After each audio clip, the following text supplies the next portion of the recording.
మెదక్ జిల్లా మాసాయిపేట మండల కేంద్రంలో సోమవారం గోడపత్రిక ఆవిష్కరణ కార్యక్రమం నిర్వహించారు. ఈ నెల 7వ తేదీన హైదరాబాద్ లో నిర్వహించనున్న హలో మాదిగా చలో హైదరాబాద్ లక్ష డబ్బులు 1000 గొంతుకుల కార్యక్రమంలో విజయవంతం చేయాలని ఎంఆర్పీఎస్ రాష్ట్ర నాయకులు మాసాయిపేట యాదగిరి పిలుపునిచ్చారు. మాసాయిపేట మండల కేంద్రంలో సోమవారం గోడపత్రిక ఆవిష్కరణ కార్యక్రమం ఏర్పాటు చేశారు. ఈ సందర్భంగా ఆయన మాట్లాడారు. 30 సంవత్సరాలుగా ఎంఆర్పీఎస్ ఎస్సీ వర్గీకరణ కోసం పోరాటం చేస్తుందని తెలిపారు. ఈ నెల 7వ తేదీన నిర్వహించనున్న కార్యక్రమాన్ని విజయవంతం చేయాలని పిలుపునిచ్చారు. తెలంగాణ రాష్ట్ర ప్రభుత్వం వచ్చే అసెంబ్లీ ఎన్నికల్లో ఎస్సీ వర్గీకరణ అమలు చేయాలని, లేని పక్షంలో ఆందోళన ఉధృతం చేస్తామని హెచ్చరించారు.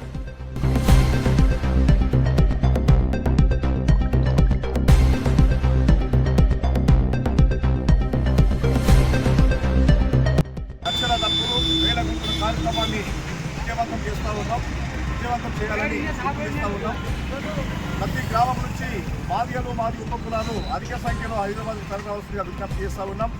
మరి 30 ఏళ్ల సుదీర్ఘ ఉద్యమంలో కులం పేరు చెప్పుకోవడానికి భయపడ్డ మాదిగలు, ఊరులకు రావడానికి భయపడ్డ మాదిగలు ఈరోజు ఆత్మగౌరవంతో కులం పేరు చెప్పుకోవడమే కాకుండా ఈ దేశ సర్వోన్నత న్యాయస్థానమైన సుప్రీంకోర్టు నుంచి మాదిగలు చేస్తున్న పోరాటం న్యాయబద్ధమైందని చెప్పేసి వాళ్ళకి వర్గీకరణ చేయాల్సిందేనని చెప్పేసి ఆ అధికారం రాష్ట్ర ప్రభుత్వాలకు సుప్రీంకోర్టు తీర్పు చేయడం జరిగింది.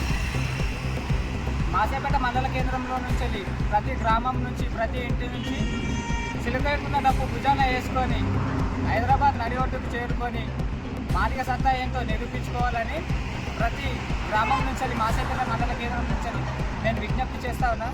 ప్రతి ఒక్క వ్యక్తి అన్నగారు చెప్పినట్టు సీమునెత్తులున్న ప్రతి ఒక్క వ్యక్తి మాదిగ డబ్బును సంకరం వేసుకొని ప్రతి ఒక్కరు వచ్చి వర్గీకరణకు ఇవ్వాలని మాసాయిపేట మండలం నుంచి మెదక్ జిల్లా